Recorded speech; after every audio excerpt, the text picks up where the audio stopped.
Hey, I am Dragonfly Jones, aka America is Musty. I am the Jethro Jenkins, aka John. I'm Gardy B, and this is the Jenkins Jonez YouTube channel. We've got fresh YouTube exclusives dropping every week. Like and subscribe so you make sure you get everything in your feed. Welcome to Jenkins Jonez on the Volume Podcast Network. It is Monday, April 8th. We are talking about the women's basketball NCAA championship. We are on Apocalypse Watch. We might talk a little wrestling with Dragonfly Jones, and we've got our Dookie Butts of the week, so stay tuned for all of that. As always, Jenkins Jonez, hosted by Jethro Jenkins, a.k.a. John. What's up, Bubbas? Dragonfly Jones, a.k.a. Tyler. Hey, everybody, have a good I'm Gardy B, a.k.a. Mike. Motherfucking Mike. And we're produced by the lovely and talented and heading to the movies as soon as we're done recording, Jackson Saffron. What's up? What's up? Happy belated. We ain't gonna make a big deal out of your birthday Thank you, on Friday. thank you. So Yeah, happy happy belated, birthday, G. Yeah. Thank you. Well, all How your old are you, Asian 22 now? friends- You 22? 21, actually, yeah. Okay. 20. Congratulations, Finally man. made Nah. Big day. Yeah, big I day. congratulated him on getting Yeah. his license in the group chat. This is a big time, man. He can go get dinner for the whole family now. Yeah. The older he gets, the younger I'm gonna say he is. Right, Next right. year, 21? Yeah, he 19, yeah. Benjamin Saffron over there. I turned 28. Okay. Do your Asian Doesn't friends like pull not your Asian calculate. card if you go the first weekend without seeing Monkey Man? Is that why you're gonna go see it? No, I don't know. I mean, that's a good question. I do have my best friend who's also Asian is also seeing it this weekend. So there is Y'all some, are late as fuck there is because all some my synergy Asian there. homies saw it on Thursday or Friday. yeah, bro. well, So- I had other shit going on. I couldn't see it. I feel bad. I'm on the third day of the weekend, but we had to do it. Slipping. Had to do it. I wish Blade 6 would come out, nigga. I'll be there first day. You feel what I'm saying? Everyone me? gets Come on. one hyper masculine revenge story for their race. That's the one thing we can agree Got on to. that we'll have diversity. You got Blade, or you got John Wick, or you got Monkey Man. You got obviously. so. Anyway, all right. Let's talk about the Women's Basketball National Championship. I'm not pretending that we were making a bold prediction here, but I think this is exactly what we said like 2 or 3 weeks ago. It was really fun with all the one-on-one storylines and big names, and then we just knew South Carolina was going to come and fucking smack everyone in the back of the head and walk off with that trophy, and that's exactly what happened. What did y'all think, and how do you kind of evaluate Dawn Staley and the rest of that South Carolina team's legacy going 38-0 as a kind of under-the-radar Jesus Christ. storyline almost in the most watched season in women's basketball history? Yeah, it's like I said, my heart wanted Juju to pull off some incredible freshman shit, some AD shit, some mellow shit. But I knew South Carolina was gonna cap off the perfect season, right? That team was a juggernaut. They were just a squad that just got so much better from what we saw last year. And even last year, they only lost one game, and that game was in the Final Four to Caitlin. And we talked about how the theme for this postseason was like revenge, get back. Like I was like, Caitlin's gonna knock LSU off, and I knew that if Iowa matched up with South Carolina was gonna knock Caitlin off. You know what I'm saying? So, it was an incredible tournament. It was an incredible game. I do think that the story here, like not to take anything away from the girls there at South Carolina, I think the story here is Dawn Staley. How she has established South Carolina as a legit powerhouse now. They've won 2 championships in 3 years and have gone 109-3 in that span. Crazy. Bro. Like Dawn, that is insane. Dawn has built something very, very special in Columbia, and it doesn't look like there's any signs of letting up, right? Like she's got, Full Wally and Johnson, the freshman there. Like the recruiting classes are going to be crazy from here on out. And we talked before about how we love Dawn because she is like the anti-Mulkey, the anti-Geno. She is a player's coach who is genuinely invested in her players as people, right? And I think that when we say like players coach, a lot of people think those types of pushovers, and pushover is the last fucking word you use to describe Dawn Staley, right? Dawn Staley don't budge for shit. You know what I'm saying? Like Aja Wilson, the best fucking recruit who ever went through that program, said she hated Dawn Staley her freshman year because Dawn was on her ass real tough, right? Because Dawn saw something special in Aja and pushed her. So, I love what Dawn's built there. And I think that, this is a moment that, of course, we should give credit to the girls. They played an incredible season, but it's something special and something bigger going on besides just the roster there. Like South Carolina is establishing itself as a powerhouse, and we've got Dawn Staley to thank for that. Yeah, I hope Iowa enjoyed it while it lasted. You know what I mean? I don't know if we'll see them there for a while. Like having a God walks amongst you, you know what I'm saying, or just stumble into your program, you feel me? That might never happen again. But yeah, like Tyler said, you know, this is just a beginning for South Carolina. You feel me? What are they lost 3 games in 3 years? Like, has that happened before? You know what I mean? 38-0 is 3 losses and 2 championships in 3 years. Like, come on, man, right? Crazy. So yeah. I think, you know, I always try and give a little bit of the recruiting or high school level insight on coaches when we have it or on storylines when we have it. And what I would say Dawn Staley is the rarest combination of very highly respected for knowledge of the game. Like Tyler said, by no means would anyone call her a pushover, but also enough of a player's coach and a real person that she could walk into any type of household. And I would tell you there's girls on that team with thorough OGs for fathers.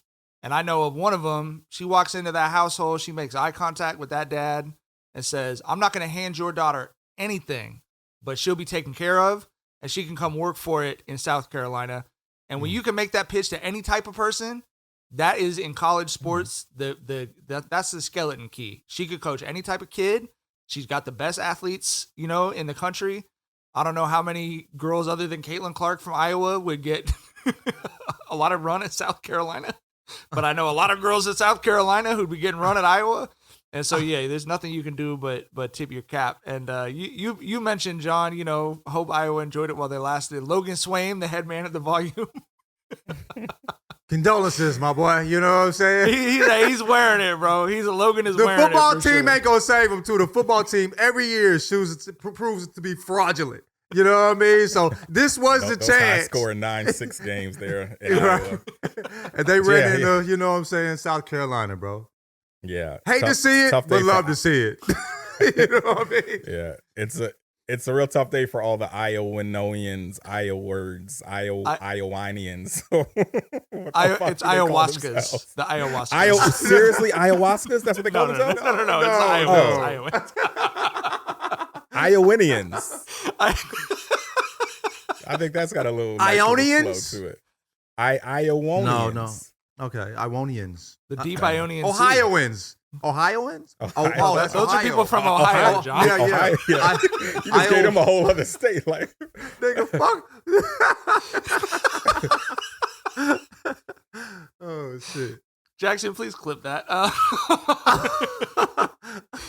Iowans and Ohioans and Indianimals. Those are the 3 official. Indianimals. Shouts to the Indianimals, man. What do you call someone from Illinois? Illinoisan. Chicagoans, nigga. I don't know nobody else in Illinois. Yeah. The fuck? Does it exist outside of Chicago, nigga? Shit. We have that in Long Beach. It's a big debate between Long Beachians and Long Beachers. And it's like, you're just from Long Beach, bro. I'm not saying either one of that. Neither one of those work for me. Beachians. That makes a really cool Long city Beachers. not cool. Like, you just, Long Beachians, like, no, y'all don't deserve that. Yeah. You know what I mean? But what would you say? You're a St. Louis? Like, how would you say that? You just say you're from St. Louis. Say lunatics. No, just That's better than. No, that bro. I'm from St. Louis. I'm from. Are you a Richmonder? Yeah. What are people from Richmond? I'm just from St. Louis, man. Richmonders. Richmond. Oh, y'all, you fuck with that? Virginians. Oh yeah. Virginians works. Yeah. Californians works. You know what I mean? Missouri Richmonders sounds works. racist, bro. It got a little bit of it in there, don't it? Richmondians. Richmondians can't do it. Richmondians. Richmondians can't do that cannot either, do brother. The other thing I wanted to shout out about Dawn Staley, did you see the comment she made about Caitlin Clark in the post game interview? I thought very, very classy of her. Obviously, Excellent. there's women's basketball has completely arrived because the narratives around this game have just been an absolute fucking disaster. In the way that, you know, men's sports always are, of old heads hating on young stars, people having ring debates about about Caitlin Clark. Like, it's been fully screwed up as much as it is on the men's side. So I guess congrats on that. But Dawn Staley, during the post-game interview on the court, took time to salute Caitlin Clark and say, she's unfairly shouldered a lot of the burden of growing the sport. She's going to get to the WNBA and grow that league. But she said, I want to salute her as one of the all-time GOATs, in our sport for what she did. And we talked about this with Don Staley. I don't think she's ever given a wrong answer to anything in her life, but that was such a classy thing to do, I thought. In recognizing that, like, all the race war shit is fun. I've greatly enjoyed talking about it. But like we talked about with Angel Reese, there's a human being in the middle of that shit who's probably not super enjoying being made to be the face of a bunch of different shit. And I thought that was cool that Don shouted her out. Of a bunch of people she probably don't even fuck with, too. You know what I'm saying? So... I mean, she's a basketball player. Did you see the CNN story, though? The CNN headline? Let me get it up so I can read it exactly. But it's foul as fuck. Rita was the one who quote tweeted onto my timeline. The face of white America. Man. Caitlin Clark going up against a bunch of nappy-headed... you talking about that story from last week where it was like the milk and cookie Iowa girls versus the dirty debutantes. This you talking about that bullshit? This is the headline of the game story they posted today after the game was over. South Carolina finishes the season undefeated after beating Iowa in the championship game, the final college game for Hawkeye star Caitlin Clark. And there's a photo of Caitlin Clark on the story. Wow. Well, I don't know. I mean, like give some. I mean, give some props to the champs, but Caitlin, I'm not rocking with that headline. I'm not rocking with that headline at all. I'm not rocking with that headline at all. Right? This should have been the moment to commend South Carolina, but at the same time, they know that Caitlin Clark is she's a bigger story than South Carolina. Unfortunately, and I feel like. Caitlin Clark is this season at least was a bigger story than South Carolina. I do not think she's a bigger story in the college basketball landscape than South Carolina because, like I said, South Carolina is establishing themselves as a dynasty. But I think as far as like the casual fans and the news clicks and what's going to drive traffic, yeah, Caitlin's bigger than South Carolina. I can understand why they went there, and it's still some bullshit. I think so. That's that's nasty. That's nasty. Yeah, you can't ignore that part. You can't ignore the nastiness, but also I do think Tyler hit on something I think about a lot, which is most of the things people complain about the media doing is like, you're the reason they're doing it. Like, it's because of you disgusting people who only want to click on stuff about Caitlin Clark because you either hate her or love her. That's why they're doing it. The person, like, CNN didn't have a dedicated women's basketball writer who's like a purist about the sport. They have someone who's like, okay, how am I going to get the most engagement on a fucking women's basketball story for CNN.com? Right. All right. Final tally. Season's over. Who won the race war? I mean, we on top, nigga. We right? on top of we the ones on top of the mountain at the end, nigga. We stomped y'all ass out. You feel me? You ain't white though. You Italian, so don't count. You know what I mean? But yeah, you feel what I'm saying? Like, yeah, I think we won. Shout out to Caitlin though, man. Come on, what a fucking career. You know what I mean? Yeah. What she did was truly special, bro. Well, I mean, I don't know if I'll ever see a woman like her in our lifetime. You know what I'm saying? My lifetime, played the game, she would change the game the way she did. She's part of the Steph Curry effect, and I think she had just as much a similar effect on the women's game, if not as much. You know what I'm saying? So, come on, man. Yeah. Yeah, it was an incredible career. And like I said, I think when we look back at how there's been an explosion of interest in college basketball, we're going to have to go back to Caitlin Clark. History is going to be history is going to reflect that Caitlin Clark's emergence as an all-time great basketball player is what spurned, the nation's interest in college hoops. So shouts to her, man. Incredible career. And like I said, she's, established herself as someone even bigger than the sport with how she brought eyes to it. I mean, we saw Sabrina Ionescu, incredible fucking basketball player, was the best player in basketball, not just the best woman. And, she didn't have the same effect. I think a lot of things, it's like there's a bunch of storylines going on with Angel Reese, South Carolina. So a bunch of things are going on but she was the biggest story in a time of women's basketball. We've never seen bigger stories. Yeah. You know what I'm saying? So you got to give her that credit. I think it's interesting because there's a lot of it's just, I think the growing pains are interesting. It just interests me as a storyline because you have people who are angry at the old heads, Diana Taurasi and other people kind of sneak dissing and saying shit. And, but I saw, you see the other video too? What's that? You see there was another video of an older woman. You saw that too? Yeah. And she didn't break my record. You know what I mean? When Caleb Williams is coming up, do you see Tom Brady doing media going, we've all got to support the young up and coming star. Like, this is what having a successful sport is. It's ugly, nasty shit, bro. These are psychopaths. Like, that's how exactly. you get to be a Diana Taurasi. Right. Exactly. A bunch of psychos.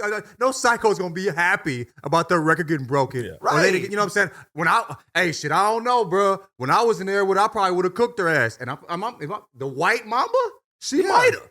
Right. You know what I mean? There's a point to be made there. You feel me? Well, and if you're Candace Parker, of course you're looking at these people like, I wish I could have, like, you know, I mean, I think Candace Parker's a much better basketball player than Caitlin Clark, but like Candace Parker, I would love for her to have gotten to play in front of 12 million people in the Elite Eight, 14 million people in the Final Four, but that's not what happened. And you mentioned it. It's not just Caitlin Clark. It's the fact that Angel Reese and LSU have that storyline. It's the fact that South Carolina is a juggernaut. This like, you know, Logan said it in his text to us, and I actually agree with him. The most boring thing in sports is the best team beating the best player. Because it is just like, it's like watching a cliff erode. Welcome to my life from fucking 2017 to 2019 as a Brown fan, but yeah. but yeah, it's, you know what I'm saying? From those, from the KD Warriors era, you know what I'm saying? But yeah, it's, and I guess it's a spoiler here because these are going to be my Dookie butts, but you know, like I have not taken issue with any of the former players, you know, hating whatever you want to call it, because for one, it's this, like we mentioned, they're competitors, they're psychos. They're not going to just bow down to this new kid coming in, right? You know, there's probably a little bit of jealousy. Like, why are they making a big deal about her? I would bust her ass. You know, there's that too. Of course. Which ties back to the being competitors, right? There's you know, there's a bit of hate in there too, right? But I do not like how people, and these were going to be my Duke Butts of the week, people who are just painting that as something distinctively woman. As something that is distinctively a woman attribute, like oh, she's gonna help grow your sport bigger than anyone else, and this is how y'all are rolling out the red carpet for her, bro. That is not like woman bickering. That's just athletes being competitors. We see the same shit in men's fucking sports. We saw Rasheed Wallace say LeBron when it thrive in his era. Motherfucker, y'all played in the same era. You were on that 2007 Pistons team that he ran 25 straight off in that game 5. You were there, bro. What the fuck you mean he wouldn't thrive in your era? But yeah, it's you know, like I said, I do not think that is something that I don't like how people are saying that is woman being catty and woman bickering. No, that's athletes being athletes. Athletes being delusional, being competitive, being assholes. That's what makes them great. Exactly. You know what I'm saying? Yes. So yeah. We saw Ricky Davis talk shit about Bron coming in. Like he's coming in. He's gonna give us a lift off the bench. Ricky Davis, nigga. You know what I mean? What do you think the gods are gonna say to a god coming in when Ricky Davis got hate? You know what I'm saying? For the future GOAT. Come on, man. I think an interesting perspective on that is I think I've mentioned on a previous pod, but I just read Billie Jean King's autobiography, and you want to talk about a unique figure in American sports history, because off the court she created and grew the WTA, right? She created and grew the first professional women's sports organization in America, helped put pressure on for Title IX, all these sort of like, yes, we're moving the game forward. But she was also a dog. And that's what she was like, off the court, I'm trying to build this thing with these people. On the court, I'm trying to bust her ass. Like, I'm not trying to build shit with you. I'm trying to beat your ass. Like, and you think Caitlin expects them to roll out the red carpet for her in the fucking WNBA? Especially as competitive as it is? Where, like, you know, top 10 draft picks can get weighed from a squad? You know what I'm saying? You got to earn your fucking place on that team every day. She can try to come in there and eat. And they know that. Fuck. Nigga, and she a dog herself. She planning on her going crazy on them too. So like, fuck all the dumb shit. We know what time it is. She's an athlete. She knows what time it is. So it's us being weird or the masses being weird. It's, you know what I'm saying? The women within the game understand what time it is. You know what I mean? Yeah. And you could say there's a bit of jealousy and delusion there, thinking that Caitlin won't thrive, because I think she's going to be a star. Who says she won't thrive? Though? Who says she won't thrive? No, that's different than saying she. You know what I mean? I mean, but I also think there's some. I mean, Diana Taurasi was like, she's in for a rude awakening, and there is truth there, right? Like, she's going to take some lumps her first year or first the WNBA has made Jimmer Fredette out of a lot of great college women's basketball players. That is a tough fucking jump. For sure. Yeah. You're going up against the fucking Aces. That's going to be different than fucking playing the Minnesota Golden Gophers, right? It's going to be some growing pains. It's going to be some lumps that she's going to take, right? So there is some truth in, if you want to call it hate, you know, delusion, whatever. It's a lot of fucking truth there too, though. But I do think Caitlin's going to ball out. I feel, you know what I'm saying? You don't think she understands she's going to take some L's? Like, you know what I mean? We all kind of. No, I know Caitlyn knows that. Yeah. Okay. It feels like the Tarasi commentary saying that we're that getting feels a little different than Caitlyn speaking to it. Yeah, okay. Makes sense. It feels like Tarasi is kind of leaning on, we might break this girl, we'll see. And I don't see that. You know what I'm saying? Nah. That was kind of the connotation I got from Tarasi.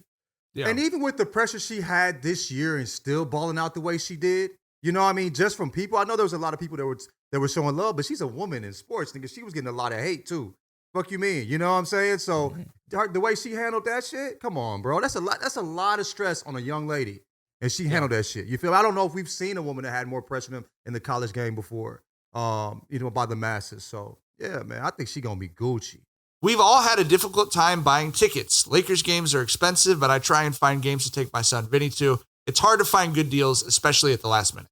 You shouldn't have to worry when you buy tickets to your next big event. Gametime is the fast and easy way to buy tickets for all the sports, music, comedy, and theater events near you. The Lakers have a ton of home games the remainder of the year. I like that in the Gametime app, they have last-minute tickets. You can see views from every seat. Gametime is the only ticketing app that gives you complete peace of mind with your purchase. Their all-in pricing shows your total up front, so you know you're getting a great deal before you buy. They also have the Gametime guarantee, which means you'll always get the best price. Take the guesswork out of buying tickets with Gametime. Download the Gametime app, create an account, and use code J&J for $20 off your first purchase. Terms apply.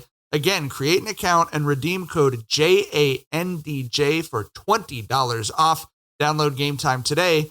Last minute tickets, lowest price, guaranteed. The NBA season is in full swing, and when I can't get enough of the action on the court, I spice things up betting on Draftkings Sportsbook, an official sports betting partner of the NBA. Right now, new customers bet $5 and get $150 instantly in bonus bets. This is the best time of year as an NBA fan. I'm locked into the Lakers games coming down to the stretch and into the playoffs. As long as it's not the Nuggets in the first round, I think they could pull off an upset. North Carolina listeners, don't forget DraftKings Sportsbook is now live in your state. Download the DraftKings Sportsbook app and use code Jenkins. New customers can bet $5 to get $150 instantly in bonus bets only at DraftKings Sportsbook with code Jenkins. The crown is yours. Shall we get into our Apocalypse Watch? How are we going to come on, man? What's on the Apocalypse Watch? My brother really shook about this. Let's move smooth. He was like, bro, get you some food.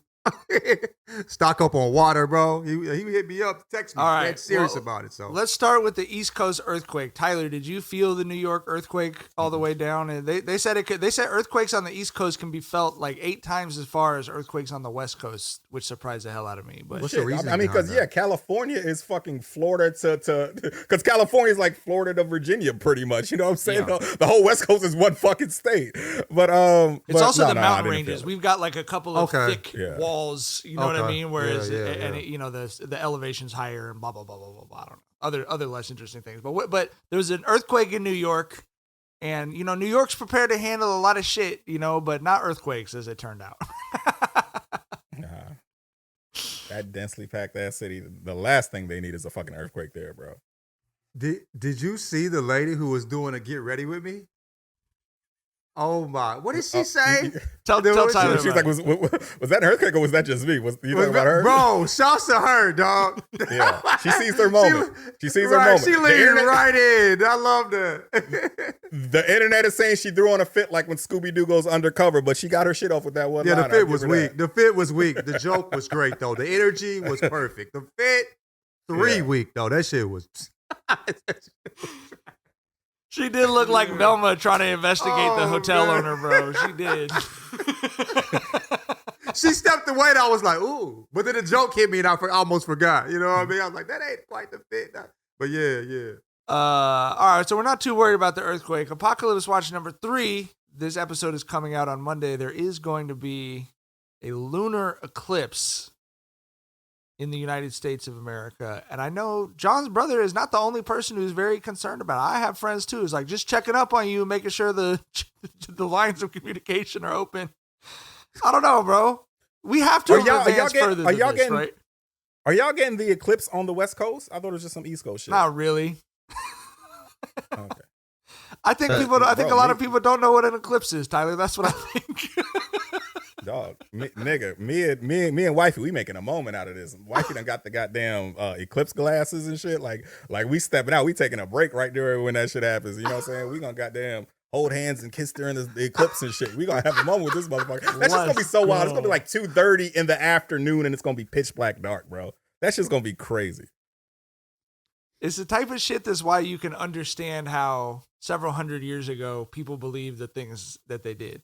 But it is also it's also the type of thing that makes me wish that we still did not believe so many of those things, because we now know why this is happening and we can predict it to the minute. I almost wish we didn't know why. How crazy would that fucking be, dog? You know what I mean? Like, we don't know it. Could you imagine back then? You think the earth is flat at this point. You know what I mean? Have no idea. The universe revolves around Earth, around you as a human being. All of a sudden, at 2 p.m., it's just pitch black. What the fuck is happening? You know what I mean? Chaos would ensue. Someone turn the light off. On the planet. Nigga, what the fuck? Like, dog. No, bro. I would like to have witnessed it for like at least 30 seconds and I can zap back to this time period. I would love to see how crazy it got back then. They would have blamed you, bro. I mean, what do you mean? He did it. The one who just zapped into existence is that motherfucker. Make him turn the lights back on. Jeez, hell no, man. Y'all read or heard of the a Connecticut Yankee in King Arthur's Court, the Mark Twain story? Mm-mm. That's like a kid goes back in time. Someone goes back. I might be confusing the actual book with a Disney version of it, but kid goes back in time, and the way he gains power in like medieval England is by doing calculations and realizing that an eclipse was about to happen, and then like pretending that he was commanding it to happen. You know what I mean? Mm-hmm. And I think about that shit all the time. Like, you could take this phone that everyone in the world has and go back to really any time prior to like 1980 and rule the world. You know what I mean? Like, they just have, like, Genghis Khan would have no idea what the fuck you were doing. Like, watch this flashlight, bro. Like, you know what I mean? It's like, what? He would literally gasp. You know what I mean, bro? Do you know how many entire civilizations would kneel before that Las Vegas sphere that we have? like you know, that fucking big ass ball with the. I almost did when I saw that motherfucker keep it a bean. Every one that of them, was Tyler. crazy. Yeah, bro. Yeah. Every one of them off every continent forever. Right. I'm telling you, I almost kneeled at that motherfucker when I saw it. I saw like the people posting pictures. I'm like, this shit weak. And I pulled up to him like, oh, this motherfucker's beautiful. And then I saw like how the experience on the inside. Yeah. We did our thing with that. And that was James Dolan, one of humanity's dumbest products that built that, bro. You know what I mean? Like, this is we're not even talking about physicists and shit. Like, this is James Dolan built that shit. Was that his idea? Or like, did he just fund it? You know, so somebody pitched it to him and he's like, oh, that sounds... I believe it was his idea. I mean, he didn't do the technology on it, but I believe that a sphere with that outside and inside working the way they did, I believe that they have been doing that at his like instruction. I think he be getting high, bro. For sure. Oh, for sure. Oh, he's in a band. Okay, if you're a fucking 65-year-old white man in a band, ain't no way you don't do something, bro. Oh, you it ain't just weed, too. That's a shroom. Like, he was on a shroom trip. Yeah, that's a came up with that LSD, idea. Grateful Dead motherfucker. For no, sure. there's no weed at all. It's 65-year-old white men in bands only refer to it as grass or pot. That's what it is. It's a lot of grass and a lot of pot. All right, our third part of our apocalypse watch here. And let me go to Hanif's timeline. But have y'all heard about these zombie cicadas? No, man. Super horny Send zombie cicadas. I feel like you can't leave that detail out. They're called super they what? Are like they're super horny. Like that's how they're being described, is that they are going to be aggressively looking to mate, bro. They are here to fuck shit up. Like, that's what they're here for, hypersexual zombie cicadas that are infected with sexually transmitted fungus expected to emerge this year. Are they wiping out? Like, what the sexually transmitted fungus? What does it do to regular cicadas that don't have this? It like kills them and then runs their body. Can you send me some like information on this? The Last of Us type shit. Yes. And I mean, because it's been known for a long time that there's funguses that do that. There's funguses that will get into an ant's brain and then make the ant do whatever. You know what I mean? Carry it back to the colony and detonate and shit like that. So the problem with cicadas is I think they said it's going to be like 2 trillion cicadas in America this year, bro. It's going to be crazy because apparently like cicadas have a natural life cycle of a certain amount of time. And there's 2 different main types of cicadas, like subbreeds of cicadas that the timelines are crossing at the same exact point. So it's like double, and then it's just going to snowball from there, the amount of normal cicadas you would have in a season. It's going to be loud as fuck if you live in nature, bro. Yeah, I got that. I used to love this sound. I used to open the door to hear the cicada, open the window to hear the cicada so I can go to sleep. I love that sound. I don't know why. I loved it. The first time I was somewhere it was cicadas, bro, alarm. it took me 2 days to unclench my butt. It was just the whole time I was like, I'm in a horror movie right now, bro. This shit does not sound right. Have you seen one in real life? Yeah. I've seen so many of their like shells and shit, but I've only seen like 2 or 3 in my whole fucking life. Yeah. I've only seen the shells, but I think I've seen a lot. In St. Louis, I saw a lot of them. I saw a lot of them. In the South, I saw less. I saw mostly the shell. But yeah, man. Jackson, we're gonna do a different segment before we get to Dookie Butt of the Week, but I know you have to go. Do you want to do your Dookie Butt of the Week? Sure. My Dookie Butt of the Week was Tari Eason and the Greater Houston Rockets franchise for doing that insane Warriors come out to play video as when they were not they just today, as we're recording on Sunday, just moments ago, got officially eliminated from postseason contention. And second of all, Tari Eason has not played in a game since January. So what the hell is Tari Eason talking about? Oh, did you see Steph trolling back with the water bottles? Yeah. That was. You don't want to get in a trolling war with Steph, bro. That motherfucker is King Petty, man. Top tier with it. Yeah, you one of them goats, bro. That's a good Dookie Butt of the Week. Well, we may as well just do because Tyler did his too. John, was unload your Dookie Butt of the Week on us, John. Unload. Wow. Unload. It's my entire family. We're potty training our daughter. You know what I'm saying? A little bit of doo-doo here, a little bit of pee over here. You know what I'm saying? Jesus Christ. What's funny, I just tweeted, like, I don't know why people are saying terrible twos. Like, you know, like, the twos have been fun, and they are fun. But this part is particularly terrible. You know what I'm saying? So, yeah, man. Pray for us, please. Please. Did you tarp the house up like a hurricane was coming? Nah, we ate. She actually has been pretty decent about like not like I think she pees a little bit because she's trying to hold it, so she hasn't like just let it go and like peed all over the couch yet. So we haven't had to do that. But she'll give us little signs like she'll like her knees will be locked up and we're like, all right, it's time to go. Or she'll do a thing where she'll walk away and you walk over to her and she'll be like, don't look at me, look away.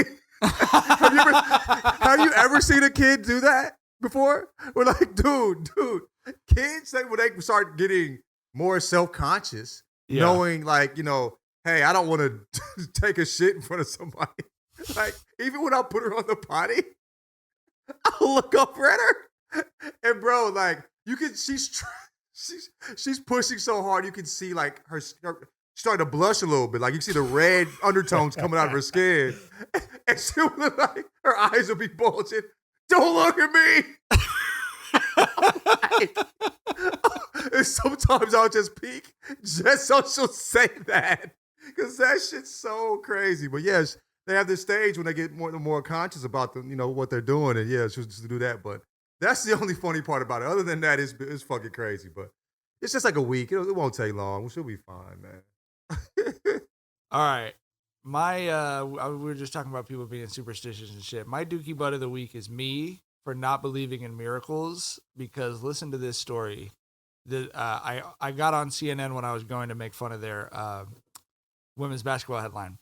When a truck carrying over 100,000 salmon crashed and overturned in Oregon, it might have spelled disaster for the fish aboard, which were intended to replenish local populations in the Imnaha River.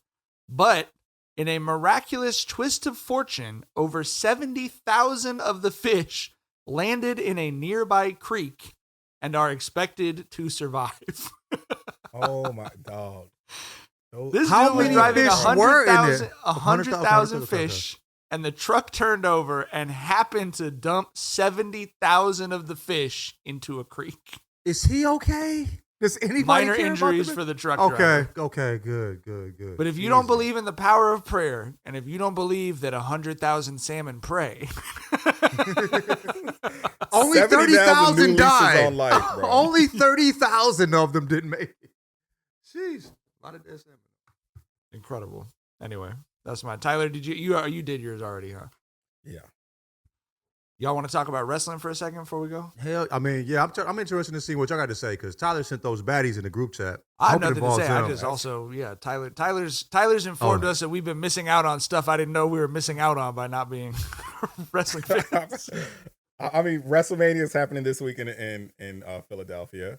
But you know, like I said, I'm a casual wrestling fan, but I have been, you know, watching the clips and all that, and fucking Jade Cargill and Naomi and motherfucking Bianca Belair really had like a real moment there, and you know, like, bro, like I said, I think that those are just beautiful women, but they had a very, very, very special moment in WrestleMania where you can tell that they're getting a push from the WWE, where you can tell that the WWE realizes they have something special there, where you can tell that the WWE is leaning into the whole sisterhood aspect of them being black women in that field, and I love that the push that they're getting there, you know, besides them being, you know, beautiful women that just, you know, that's like the icing on the cake to see that they've got a corporation that's behind them and is pushing them and is embracing all that. For sure.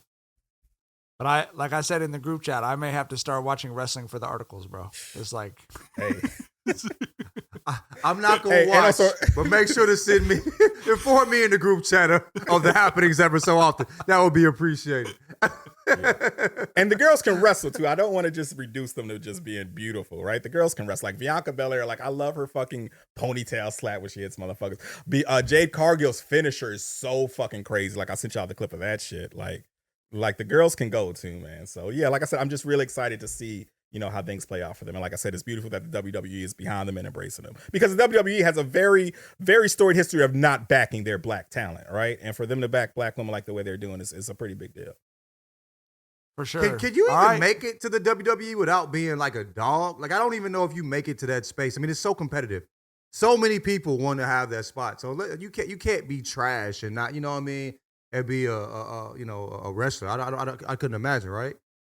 Yeah. I see a bunch of docs where like people are trying to get in, and I'm like, these guys are good. They're just not good enough. It's competitive.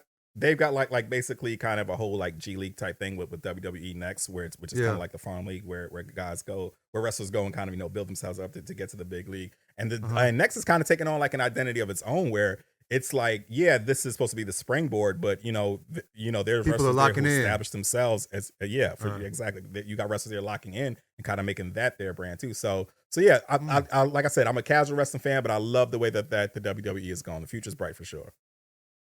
All right, that's all the time we got. We're going to have a special bonus episode this week. The Volume is promoting right now. Klay Thompson was on Draymond Green's show.